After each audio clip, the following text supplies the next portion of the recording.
अभी ये डिक्टेशन 120 शब्द प्रति मिनट की गति से आपको बोला जाएगा और इसमें पूरे 1200 शब्द हैं। कृपया ध्यानपूर्वक लिखें। रेडी। अध्यक्ष महोदय, दिल्ली देश की राजधानी के लिए ही नहीं जानी जाती है, बल्कि इसलिए भी जानी जाती है कि विश्व में प्रदूषण मामले में यह तीसरे स्थान पर है।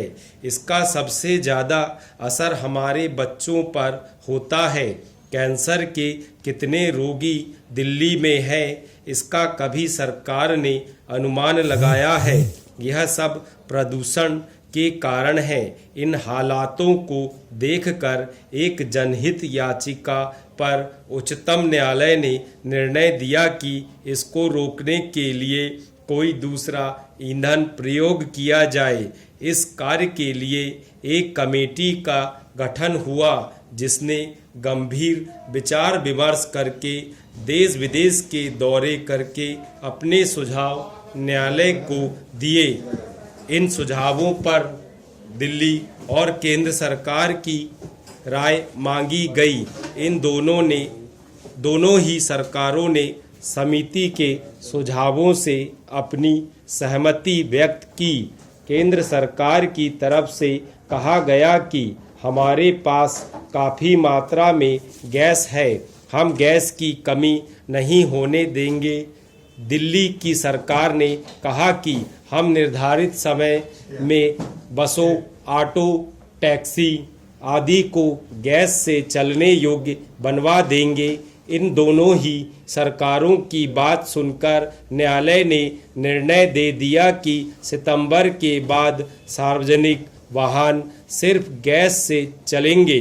वाहन वाले अपने अपने वाहनों को गैस से चलने योग्य बनाने लगे। कुछ लोगों ने नए वाहन खरीद लिए और इस तरह से पूरी दिल्ली में गैस से चलने वाले हजारों बस, ऑटो और टैक्सियां आ गईं। इसका परिणाम हम सभी देख रहे हैं। इन सरकारों ने अपनी राय देते समय जनता के हित को ध्यान में नहीं रखा। दोनों ही सरकारें एक दूसरे पर दोष लगाती रहीं और उसका फल दिल्ली की जनता भोग रही है। महोदय, आप जानते हैं कि परिवहन को सुचारू रूप से चलाने के लिए ही पुल बनाए जा रहे हैं, क्योंकि हमारी सड़कें परिवहन के लिए काफ़ी नहीं थी, इसलिए तो इनका निर्माण किया जा रहा है। परंतु आज आप दिल्ली के किसी भी क्षेत्र में चले जाएं और आप देखेंगे कि सड़कों पर बसों, ऑटो और टैक्सियों की लंबी लंबी लाइनें लगी हुई हैं। कोई बस स्टॉप ऐसा नहीं मिलेगा जिसके आगे यह लाइन न लगी हो। क्या इससे दुर्घटना बढ़ने की संभावना नहीं है? यह लाइनें मुख्य सड़कों पर ही नहीं, कॉलोनियों में भी लगी दिख जाएंगी। कॉलोनी के लोग भी इससे काफ़ी परेशान हैं, क्योंकि आए दिन कोई ना कोई ऐसी घटना हो जाती है जिसका कोई भी व्यक्ति सहन नहीं कर सकता। महोदय, मैं कहना चाहता हूँ कि विश्व में कोई भी देश ऐसा नहीं होगा जहाँ की परिवहन व्यवस्था सिर्फ एक ही ईंधन पर निर्भर हो। हर देश में परिवहन कम से कम 2 ईंधनों पर चलता है। यदि एक ईंधन ना मिल पाए तो दूसरे से काम चलाया जा सकता है, लेकिन हमारी दिल्ली तो एक ही ईंधन पर परिवहन व्यवस्था चला रही है। क्या सरकार ने कभी यह भी सोचा है कि यदि कभी गैस नहीं मिल पाई तो दिल्ली का क्या होगा? अध्यक्ष महोदय, मैं इस सदन का ध्यान इस ओर दिलाना चाहता हूं कि जहां तक शिक्षा का संबंध है, इस बजट में उसके लिए कोई विशेष प्रावधान नहीं किया गया है। मैं ऐसा भी नहीं चाहता हूं कि अधिक से अधिक स्कूल खोले जाएं। इससे मेरा आशय यह है कि जितने भी स्कूल हैं उनमें ही सब प्रकार की सुविधाएं होनी चाहिए। समय के अनुसार जो परिवर्तन होते रहते हैं उनकी ओर भी हमें अवश्य ध्यान देना चाहिए। इस समय जो सबसे आवश्यक बात है वह है शिक्षा में मौलिक परिवर्तन किया जाना। हम सब इस समय लोकतंत्र के युग में रह रहे हैं और यदि हमें लोकतंत्र को सफल बनाना है तो सबसे पहले हमें ऐसे नागरिकों की ज़रूरत है जिन्हें अपने अधिकारों और कर्तव्यों का अच्छी तरह से ज्ञान हो। महोदय, मैं अपने माननीय मंत्री जी का धन्यवाद करना चाहता हूं जिन्होंने बजट भाषण दिया और अपनी नीतियों की घोषणा की है। इस बजट से अवश्य ही परिवर्तन आएगा और हमें पूरा विश्वास है कि यह देश को एक नई दिशा प्रदान करेगा। इस बजट भाषण को सुनने से यह पता लगता है कि समाज के सभी वर्गों को इसमें ध्यान रखा गया है। भारतवर्ष एक कृषि प्रधान देश है और मैं समझता हूं कि इस बजट को तैयार करते समय यह पूरा प्रयत्न किया गया है कि इससे ग्रामीण अर्थव्यवस्था को पूर्ण बल मिल सके।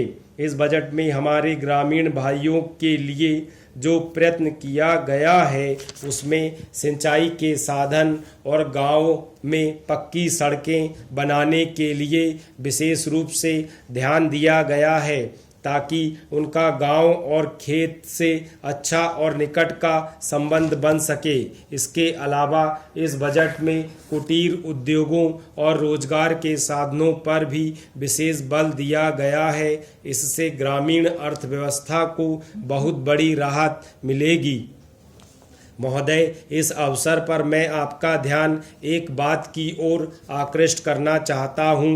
बहुत से हमारे भाइयों ने कहा है कि वे अपने इलाके की सफाई आदि के कामों में सहयोग नहीं देंगे। मैं इसे अच्छी तरह से जानता हूं कि राजनीतिक दल स्वास्थ्य के विषय में ध्यान रखते हैं क्योंकि यह एक बहुत ही महत्वपूर्ण कार्य है। मैं आशा करता हूं कि इसमें राजनीति का कोई रंग नहीं आना चाहिए। इसमें सब सदस्यों को सहयोग करना चाहिए।